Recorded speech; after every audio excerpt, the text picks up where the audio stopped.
What's up, everyone, and welcome to another episode of Cheeseheadz Weekly. This is episode 85 of the show. We are officially into October. It is October 1st as I am recording this show. It's a Tuesday. Baseball season is heating up. We got the playoffs starting. The Brewers play their first playoff game, first game of the Mets series, wild card series. So, things are getting interesting. And, of course, football season is now in full swing as well. We are going to recap the Packers' Week 4 loss to the Minnesota Vikings.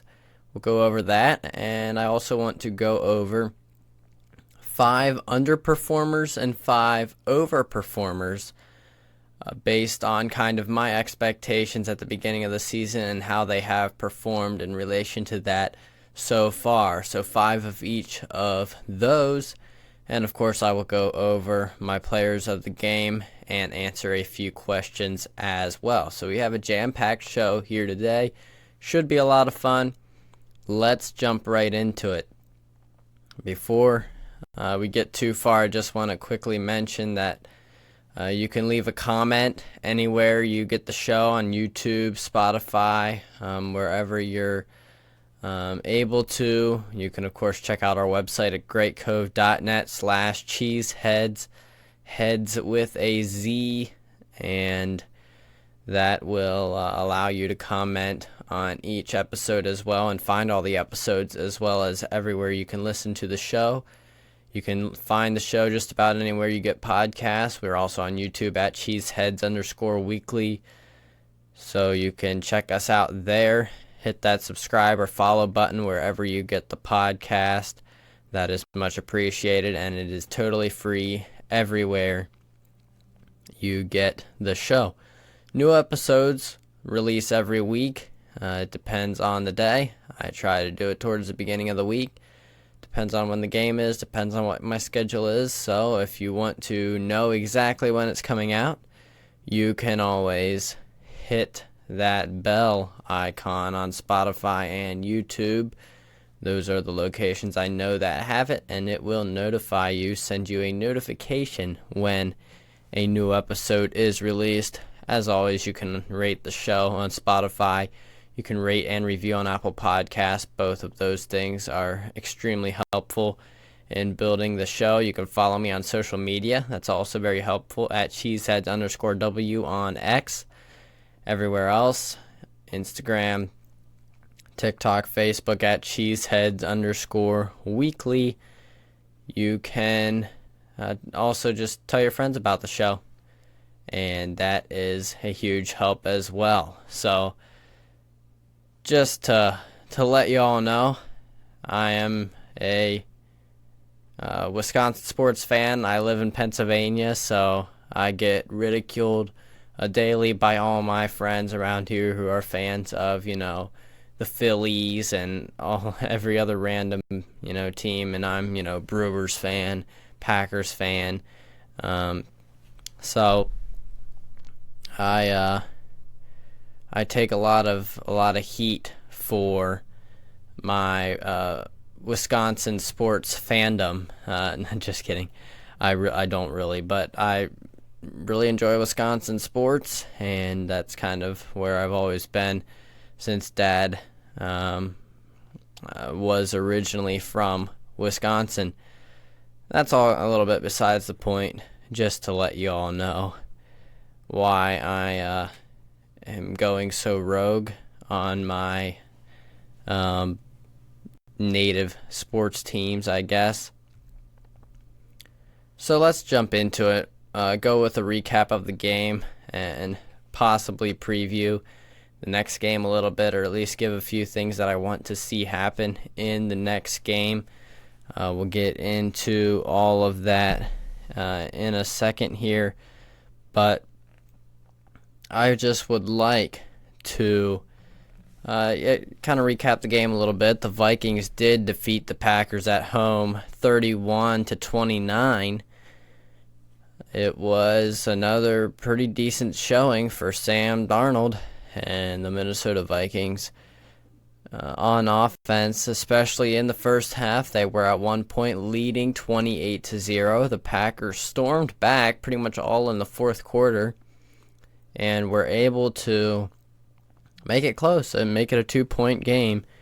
In the end, it was not enough, and we'll talk about the good and also the bad. The good is that Jordan Love did make his return. He went 32 for 54, 389 yards, 4 touchdowns, 3 interceptions, only took 1 sack. He was pressured quite a bit, was forced to run around.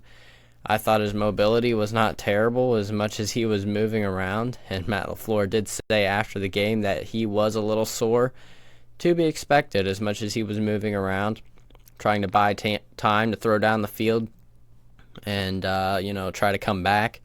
And that is also why he passed 54 times. You don't see Packers quarterbacks doing that a whole lot, especially after Malik Willis passed for like 19 times was the most he did. That was last week against the Titans. So not something you typically see from Jordan or from any Packers quarterback, but that is kind of what the game script, what happened with the game script in this one. Josh Jacobs, only 9 carries, 51 yards, 5.7 average. He was effective when called upon, but again, game script kind of changed things. Emmanuel Wilson got 8 carries, 27 yards, not quite as efficient. Jordan Love did actually run once for 6 yards. Jaden Reed got a carry for 2. So the rushing attack was a lot different than in games past, and that's just because Packers defense really didn't play well in the first half at all. This was all Vikings in the first half, and the second half it was nobody in the third quarter, and then the fourth quarter the Packers went on to score 22 points to the Minnesota Vikings scoring 3, and in the end it came down to a bunch of missed opportunities, and that's kind of how I would sum up this game. It was kind of a game of missed opportunities. 2 of those missed opportunities came off the leg of kicker Braden Narveson. He missed 2 field goals, one from 37 yards and one from 40-some. I don't remember what that one was. 37-yard miss was the one I am more unhappy about, just because it's a kick that all kickers should be making at the NFL level, and he did not make it. And of course, you look at the score, 2-point game. If he makes even one of those field goals, the Packers win this game, and it's a totally different story. In the end, that's not what happened, and I will just go ahead and say, while Braden Narveson certainly is partially to blame for this game, and he did take the blame afterwards, saying that, we lost by 2. I missed 2 field goals, so that's obviously kind of a problem. But, he took the blame there. But also, Jordan Love did throw 3 interceptions. Not all of those were his fault, but he did do that.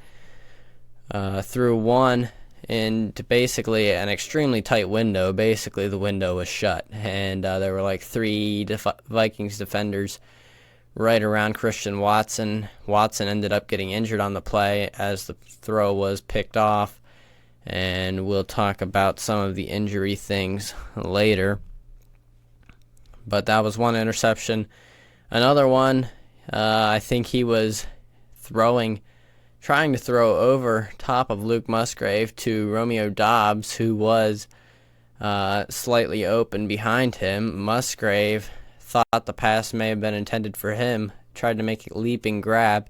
It went right through his hands and bounced off Doubs and right into a Vikings defender's arms. Not really on Love. And then there was one kind of a desperation type throw, one he didn't really need to make, but was, taking shot after shot, and honestly was pretty effective doing it, but just threw it up in the air. Wicks was not really open. He didn't really see it, kind of a jump ball opportunity.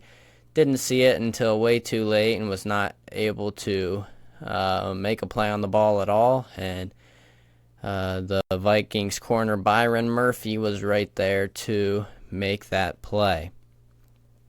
So those were the interceptions. The last one, I would say, is kind of 50-50 on Love, Wicks.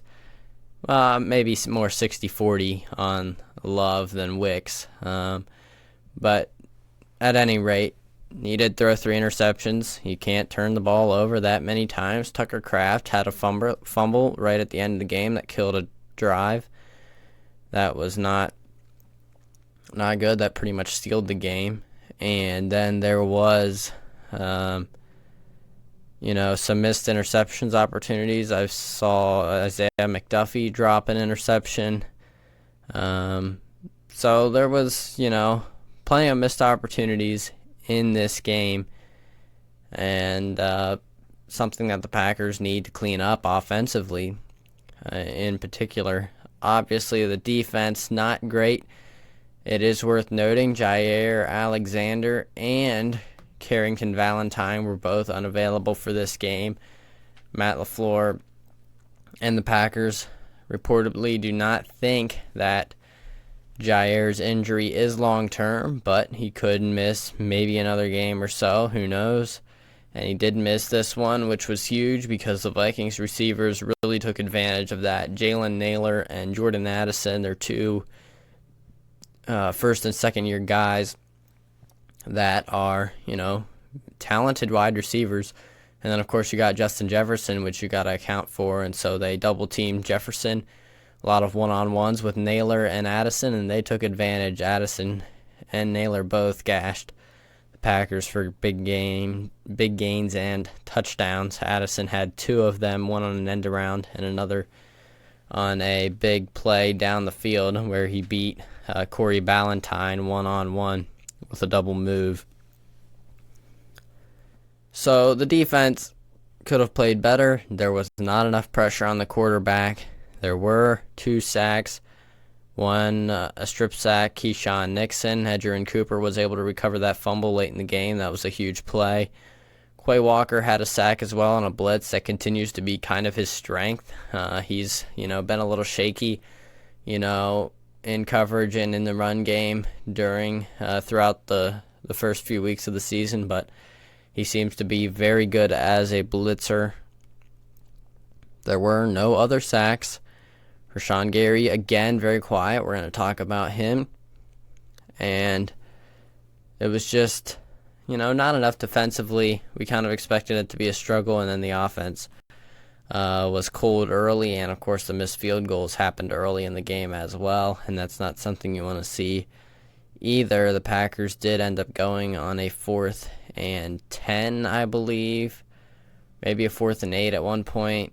They went for it on a 4th down or 2, 4th and long. Perhaps because they did not want to try to kick another field goal. So, all in all, this was somewhat encouraging, though. Jordan Love, again, looked off. Everyone immediately after the game was saying, you shouldn't have let him play, should have kept Malik Willis in, then we would have won. I am not of that opinion at all, and I think Jordan Love, if he was ready to come back, should have come back. This is a big game. While I have confidence in Malik Willis, the teams he beat were the Tennessee Titans, and I'm blanking on the other team, but they were not great teams. And so this is, a big game, one that is going to need some offense. This is a good Vikings defense. You can't just run the ball nonstop on them. We're going to need Malik Willis to throw some more, which, he's been decent at throwing the ball when asked, but just, not something the Packers, would prefer. They'd prefer to have Jordan Love in, clearly, and I would too, even if he is not 100%. The Colts was the other team the Packers beat. Sorry, just had to look that up. So, again, not very good teams, particularly the Colts don't have a great defense. And so this was, a big game, for the division lead potentially. And, it's not the end of the world that the Packers lose it by any means. But, you want to give yourself the best chance to win this game. And they did that, I think, with Jordan Love. He started clicking it into gear a little bit more towards the end of the game, but I did see quite a few wobbly passes. Some of the decision-making wasn't amazing. Ball placement wasn't always great.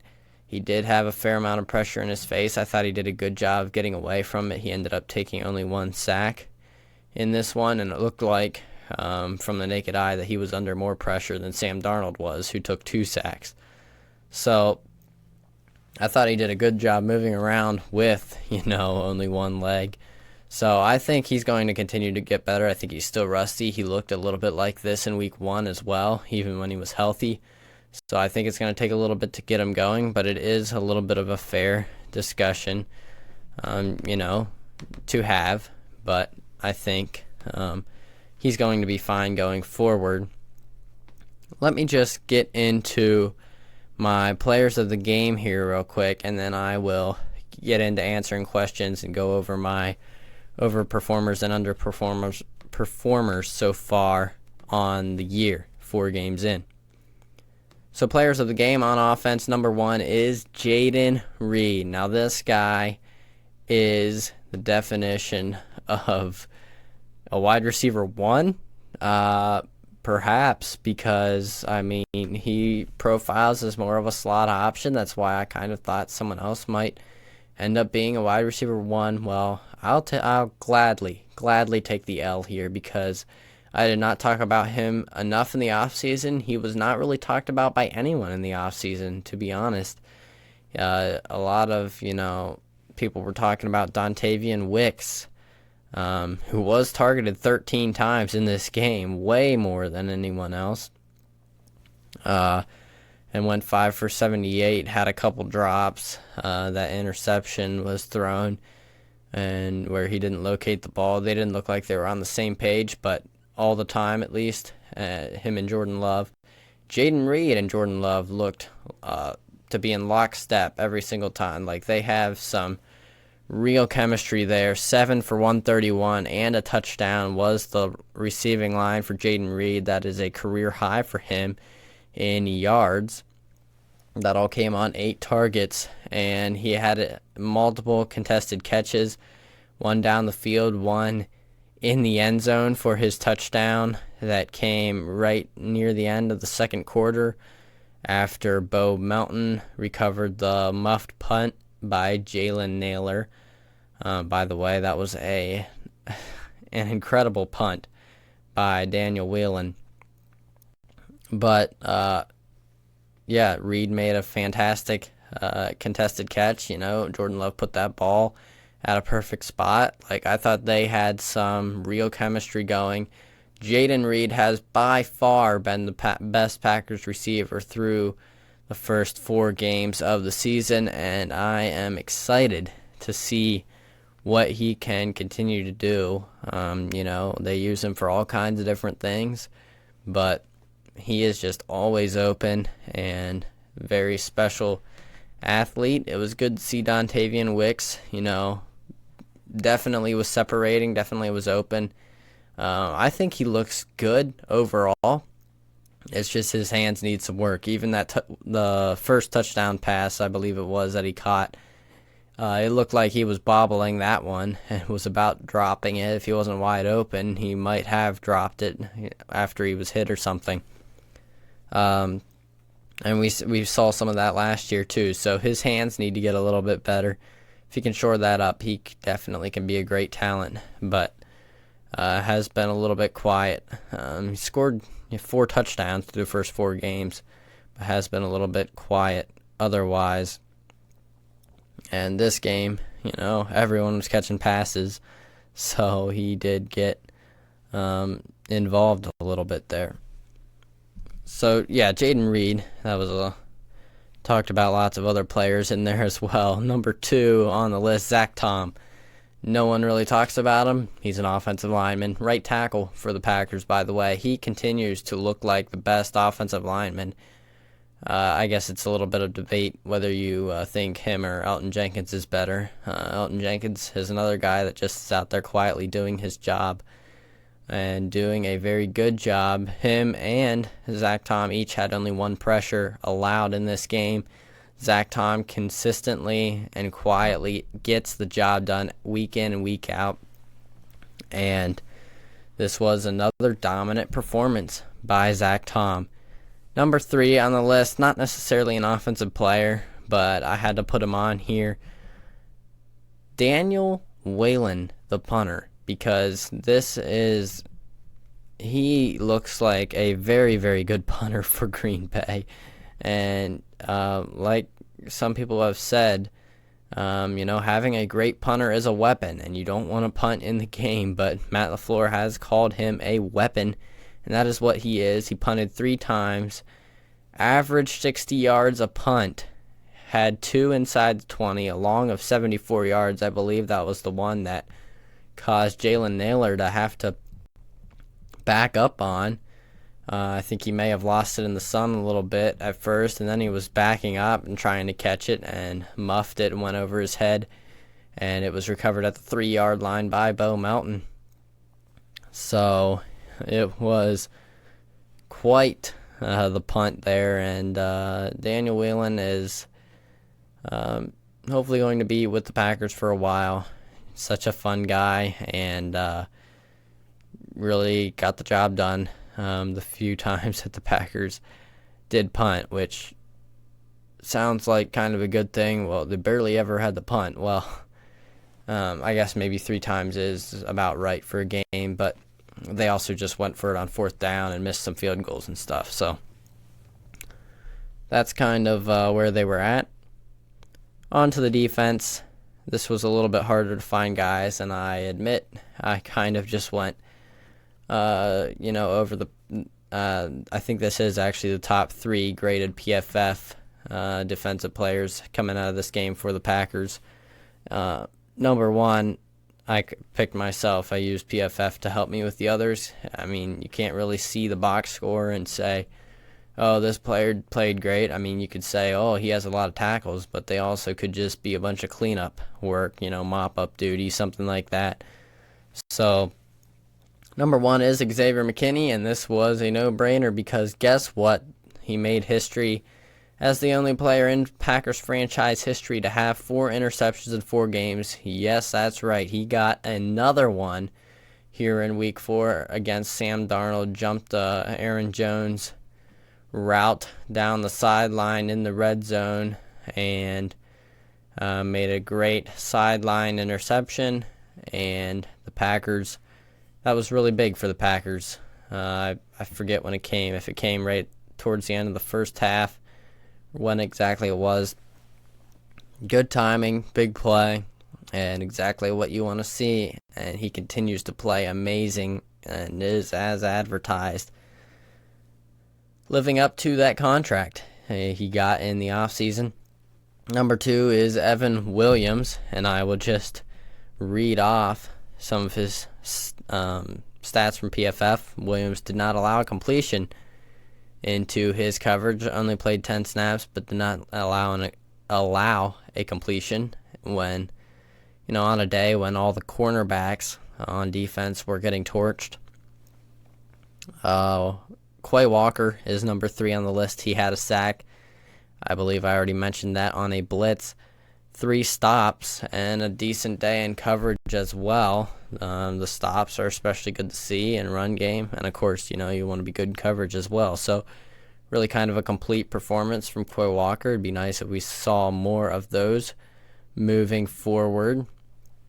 So, those are my players of the game. And now I just want to get into the rest of the show here, and we're not going to take super long on any of this. I don't want to take up too much time here on the show, but I have some questions here, and I will just go over Well, I'll just go over my overperformers so far in the year. I have 5 of them here. Number 1 is Jaden Reed. Okay, I already talked about it a little bit. I was talking about Dontavian Wicks and Romeo Doubs especially, and even Christian Watson during the offseason. And not much about Jaden Reed. I thought maybe he'd be used kind of as that more gadget guy, which he has been. It's just he's been the guy that's always open in the passing game as well, and has just really dominated catching the ball downfield, run after the catch. He looks fast. He looks really good. His hands are the best of anyone. Romeo Doubs had a drop or two today, and he's, kind of known for his hands, but Jaden Reed, fantastic hands. He plays way bigger than he is. Running after the catch, he, looks pretty hard to bring down for a guy of his size. And, of course, his tape, honestly, is starting to look like his college tape a little bit, where he's just going up and over guys, making contested catches like his touchdown catch during the game, not today. And so this is, the Jaden Reed the Packers hoped they were getting when they drafted him.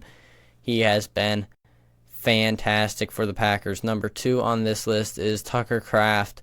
Now, I am going to give myself a wee little pat on the back for this one, because I feel like I kind of got this one right. Last season, when I predicted the 53-man roster, I put Tucker Kraft above Luke Musgrave because I thought Tucker Kraft could be kind of that tight end 1 type, more of a complete tight end. I thought he had the potential to be a better blocker than Luke Musgrave and do more things. Turns out I'm right. Luke Musgrave has been a massive disappointment to start this season. Tucker Kraft has not at all. He has been very, very good as a move tight end for the Packers in the run game, as a blocker in the pass game as well. He has been as advertised and better for the Packers this season. He's looked really good, and of course he has great run after the catch ability, which is something that stood out to me looking at his college highlights, and he continues to do that. Had a fantastic touchdown where, he could have, Jordan Love just kind of checked the ball down to him. Had a defender right on him, could have went down after 1, 2, 3 yards. Instead, just absolutely demolished the guy, shoved him into the ground, turned it up down the sideline, broke a few more tackles, and had a nice dove for the pylon, got into the end zone. Was a terrific play. And, we've been seeing that consistently from Tucker Kraft. He just does not get tackled by the first guy. It takes an army to bring him down. He makes the first man miss consistently, and that's what you want to see, and something we haven't seen nearly as much with Luke Musgrave. He tends to get tackled, brought down a lot easier. And, just has not been, has been getting demolished in the run game, kind of, not really his forte, I guess. Not something he's really great at, the run blocking part, but he has not been good in the pass game either. Maybe that'll turn around. I hope it does. I still like Luke Musgrave as a player, as a pass catcher, but haven't seen a whole lot, and Tucker Kraft has been doing a little bit of everything and has turned into a huge weapon for this Packers offense. Number 3, not going to talk about him a ton. Obviously, did not really make any impact in this game other than in the locker room and on the sideline, but this is Malik Willis. No one expected him to come in those 2 games that he did for Jordan Love and win. Okay, Jordan Love has lost the 2 games he played in. Malik Willis played in 2 games, could not beat out Mason Rudolph or Will Levis in Tennessee. Comes in, Packers trade for him, a 7th-round pick, basically nothing to go and get him to be Jordan Love's backup, and he has delivered in, emergency duty No one expected him to have to start, right away at the beginning of this season. He was just hopefully going to be a backup and a developmental guy behind Jordan Love. But he was thrown into the fire. He performed amazingly, overperformed, exceeded basically everyone's expectations. And so he lands on this list here quarter of the way through the season. Sean Ryan, the right guard, is someone I will mention, and he wasn't great in the first couple weeks. He's really come on and had a really nice game this past week. Could have been in my players of the game. Is now their full-time right guard with Jordan Morgan injured at the moment. So the last 2 games he's been a full-time player, and he's gotten better and better as the season has gone on. It's possible when Jordan Morgan comes back that Sean Ryan will just keep that job because he's playing very well at the moment. Very solid starter for them on the offensive line, and that is exactly what we needed to see, the step forward we needed to see from Sean Ryan to kind of solidify that right guard spot, which was kind of up in the air all offseason long. Excuse me. And number 5 on the list, I have Edgerrin Cooper. Has not played a ton, did not play a ton in training camp because of injury, so I don't think the expectations were high. They certainly weren't for me, but he has played well and made impact plays, made an impact whenever he has been in the game, found ways to impact the game, and that is exactly how you get yourself more playing time, get on the field a little more often, and that's exactly something we want to see with Edgerrin Cooper. Highly drafted linebacker. Everyone was high on him when he was drafted. So it's exciting to see him perform well and continues. Should be interesting to see what he can continue to do for Green Bay.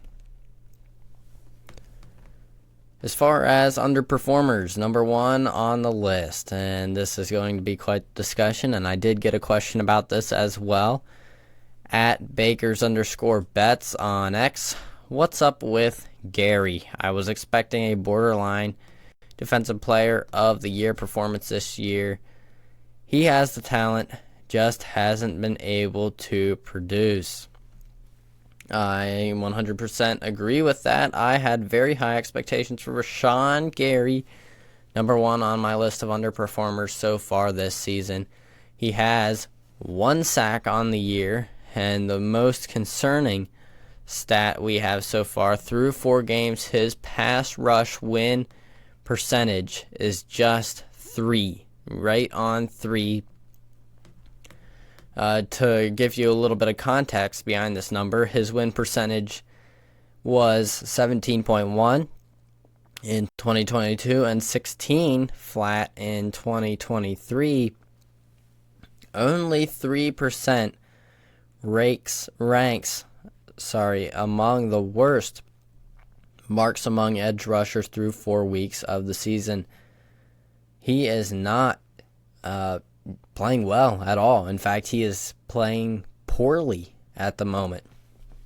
Not something I expected to ever say about Rashawn Gary.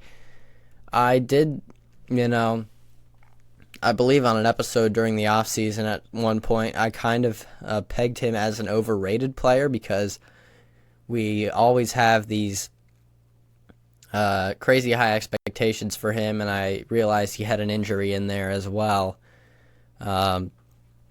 ACL injury, which, takes a little while to get back from, but we always have these high expectations for him, and he just hasn't quite, been up with the elite of the elite. Like, he's been pretty good. He's not been what I would say is elite, defensive player of the year caliber. That's what I thought we might see finally this year. We keep hoping for that.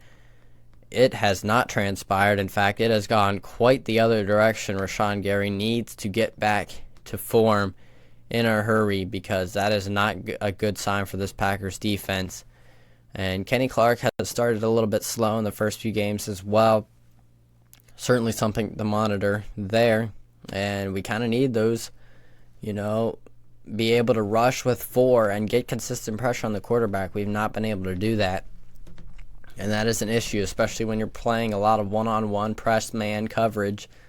You need to be affecting the quarterback, putting pressure on the quarterback, and trying to get him to make mistakes to create turnovers, which they have had a good many of, but really they've had to use blitzes to really put pressure on the quarterback, and that's not really what you want to do. And so this is kind of what we've seen with the Joe Barry defense as well. He liked to rush for a lot, was not a huge blitzer, and the Packers had trouble putting pressure on the quarterback despite all these supposed good players we have on that defensive line. So we need a huge step up from not only Rashawn Gary, but from the rest of them, Kenny Clark included. And, I mean, hey, next week is a great place to start. The Rams have a beat-up offensive line right now, struggling with injury and stuff. They need to put all kinds of pressure on Matt Stafford and hopefully create more opportunities for turnovers in this one. So look at next week. Hopefully we get that big performance from Gary, but it is pretty concerning, his play through the first 4 weeks. Number 2, Quay Walker. I have a hard time, kind of assessing his play and the play of linebackers because there's not a whole lot of actual numbers you can use to assess them, and I don't have access to all 22 or anything, so I'm not the one looking at film or anything like that. But from what I've heard from, some Packers beat writers and things, Quay Walker has looked a lot like Quay Walker.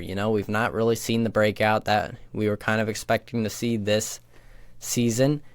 And, hasn't really met expectations. We thought he was going to take a step forward, become kind of a little more of that elite linebacker. A lot of people said the Packers may have reached a little bit when they selected him in the first round a couple years ago or whenever it was. And he's living up to that right now because he's not playing real well. Now, I just got done. He was a player of the game today, from last game. And so hopefully he can build on that performance and continue in that direction. But his season so far has been slightly underwhelming.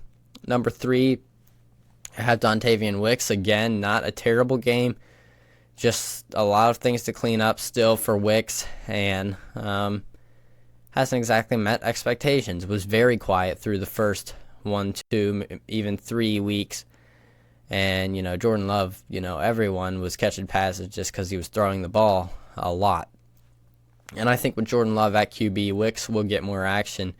He has a great ability to get open and separate, and I thought he looked good in that regard in this game. But we need to see better hands from him and just, need him to continue to learn and build chemistry with Love so that they're always on the same page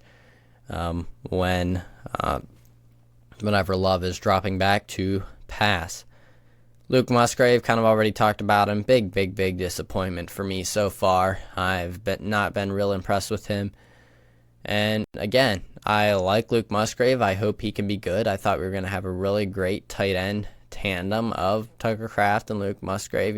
Get some 2 tight end sets out there. That can be really difficult. It's hard to cover a guy like Musgrave with the speed he has. And, Tucker Kraft, again, has emerged as quite the player himself as a blocker and a pass catcher. But Luke Musgrave has not been either of those things to start this year. He maybe has 2 or 3 catches across all 4 games, so not something you want to see at all from Luke Musgrave. And hopefully he can, get back to at least where he was last year, pre-injury. But we'll see what happens with him. And then number 5 on this list, I debated a little bit. I forget. I had a couple other players that I could maybe put on here, but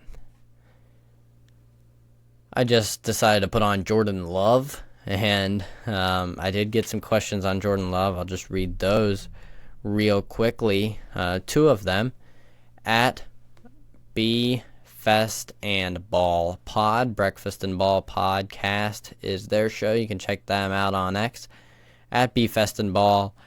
Should Love take a seat for a few more weeks? And then at 3 Bearded Bastards, or sorry, that's their title, at three BB bastards who should be starting QB. So, to answer both of these questions, should Love take a seat for a few more weeks? No. They're playing the Rams. The Rams are a pretty difficult team. They've been a little up and down this year, but Sean McVay is going to make sure they're ready to play, and they're going to be a tough out no matter who's playing them.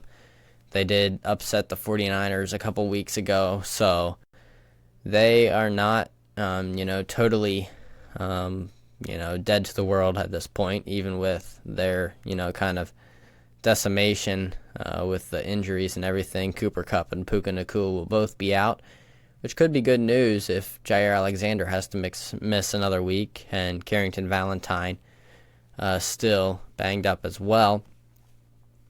But no, I do not think Love should sit. Well, for one thing, he made his return. He did not have a setback or a re-injury of any kind. There's no way he's going to sit back down on the bench for another game when he's probably more healthy coming into this one than he was into the last one. So that's not going to happen unless he gets injured. Who should be starting QB? It should be Jordan Love. I kind of already talked about this a little bit. I get the concern. He, has showed some rust. Malik Willis has shown quite the opposite. But Malik Willis has also not been tasked with doing as much as Jordan Love is. It's kind of two different schemes when, each quarterback is playing. So I don't think this is going to be an issue. I think Jordan Love's going to be just fine. He'll knock off the rust. He'll be back once he gets fully healthy, and we'll start hopefully seeing, more MVP caliber Jordan Love. Not saying he is going to be MVP or anything like that, but I think Jordan Love is going to be just fine. And we saw some stretches of brilliance, even in last game when he was, less than 100%, to say the least. Now, I'm not really concerned about Love there. I'm just saying he has underperformed in the 2 weeks that he has played. I expect him to be better. I'm not concerned about that one at all. Just wanted to highlight that. One more question here to end this. A little bit of a fantasy football question, which I do play fantasy football. I'm a big fan of it. And Mafia Members Podcast, at Mafia Members Pod. Great show. You can check that out. I appeared on that show during the off season, so you can find that episode and listen to more of me if you like that kind of content. The question is, I'm trying to pick up wicks on my fantasy team. Do you think last week carries over to the next couple of weeks? This is a tough question to ask because this is for fantasy. I think Wicks is going to continue to get better as a player as we get through. But I'd say you look at the matchup, and whenever I'm looking at receiver matchups, I will just say that I look at not only the defense but also the offense of the opposing team, because if the opposing team has a good offense, that potentially means game script will mean more passing. And if you have Jordan Love throwing the ball more, that is going to be helpful because there are many options at wide receiver for the Green Bay Packers, and it's hard to know who to start. So Christian Watson likely won't be out there next week. I guess I did not go over that, but he did suffer a high ankle sprain, mild. They said he could be headed to IR. I think the recent report per Jordan Schultz on X, I have it reposted on X. You can check that out. I believe he said that it looks like he will likely miss next game, maybe another game or two, but he might not be on IR now. So it looks like, we're continuing to get more and more good news with this. So Christian Watson will almost certainly be out next week, though. So if you want to, I would say absolutely he's a must-add on waivers, and I think he can be a great spot start for next week or the week after as well. And even when Watson comes back, there is certainly the possibility that he emerges as a, a great flex option for your fantasy team. So as far as Dontavian Wicks, I don't really know about the defensive matchup for the Rams. I think that my guess is their defense is more middle of the pack. Their secondary probably isn't fantastic. And so I don't think Wicks is going to have, any trouble in that regard. And teams are going to be focusing more on Reed with what he's done. So Reed is obviously a must start. And I think Romeo Doubs and Dontavian Wicks both are good starts next week versus the Rams. Their offense could be a little questionable, so who knows what game script will look like and whether the Packers will be passing a lot. But I know they will be passing more than they did when Malik Willis was in there for sure. And, Wicks has been scoring touchdowns, which is great for fantasy as well. So, definitely pick him up. And I think, especially the next couple of weeks without Watson in, he could, it could carry over this performance. And even after that as well, as Wicks hopefully continues to get better and develop in this offense. That is about going to do it for me today. We went a good long 46 minutes and counting, so I appreciate you all sticking with me. Those of you that did, thank you for all the support, and appreciate all the questions everyone sent in as well. Those are a lot of fun and makes the show more interesting. Hopefully I answered them to your satisfaction there. And but like I said, hit that follow button, that subscribe button if you're on YouTube. It's all free, and it really helps me out, helps to grow the show here. So thanks for listening, everybody. I will be back next week to break down the Rams game. We didn't get into a whole lot of a preview, but we went a little bit long anyway. So I'll talk to you next week. Go Pack, go.